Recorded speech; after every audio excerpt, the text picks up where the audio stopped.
ആശുപത്രി കെട്ടിടം പൊളിച്ചു മാറ്റിയ മാലിന്യങ്ങൾ നീക്കിയില്ല. കരാറുകാരനെതിരെ block panchayat president advocate Robert George Irikkur പോലീസിൽ പരാതി നൽകി. ഇരിക്കൂർ സാമൂഹികാരോഗ്യ കേന്ദ്രത്തിന് നബാർഡ് പദ്ധതിയിൽ ഉൾപ്പെടുത്തി പുതിയ ബഹുനില കെട്ടിടം പണിയുന്നതിനാണ് പഴയ കെട്ടിടം പൊളിച്ചു നീക്കിയത്.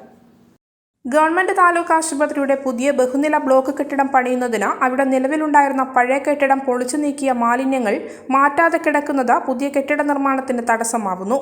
പൊളിച്ചിട്ട കെട്ടിട മാലിന്യങ്ങൾ നീക്കാത്തതിൽ കരാറുകാരനെതിരെ block panchayat president advocate Robert George Irikkur പോലീസിൽ പരാതി നൽകി.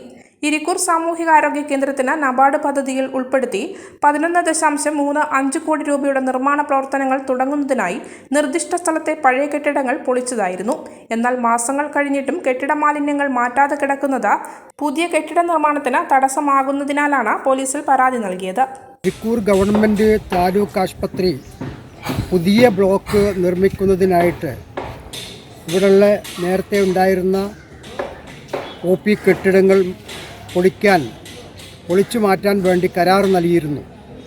പക്ഷേ കരാറുകാരൻ ഇത് പൊളിച്ചിട്ടു എന്നല്ലാതെ ഇവിടുത്തെ വേസ്റ്റുകൾ, കല്ലുകൾ, അതുപോലെ തന്നെ ഗ്ലാസ് അടക്കമുള്ള എല്ലാ വേസ്റ്റ് സാധനങ്ങളും മാറ്റിയിട്ടില്ല. അത് മാറ്റാത്തതിൽ ഇവിടെ പുതിയ കെട്ടിടം പണിയാനുള്ള പ്രയാസമുണ്ട്. അത് അടിയന്തരമായിട്ട് ഈ വേസ്റ്റുകൾ ഇവിടുന്ന് മാറ്റണമെന്ന് ആവശ്യപ്പെട്ടുകൊണ്ട് ബ്ലോക്ക് പഞ്ചായത്ത് പ്രസിഡന്റ് കരാറുകാരനെതിരെ ഇരിക്കൂർ പോലീസ് സ്റ്റേഷനിൽ പരാതി നൽകിയിരിക്കുകയാണ്. എത്രയും വേഗം കരാറുകാരൻ ഈ മാലിന്യങ്ങൾ ഇവിടുന്ന് മാറ്റിക്കൊണ്ട് ആശുപത്രിയുടെ പുതിയ ബഹുനില കെട്ടിടം 11.38 ലക്ഷം രൂപയുടെ പുതിയ കെട്ടിടം പണിയുന്നതിനാവശ്യമായുള്ള സൗകര്യം ഒരുക്കണമെന്നാണ് ആശുപത്രി വികസന സമിതിക്ക് വേണ്ടി പറയാനുള്ളത്.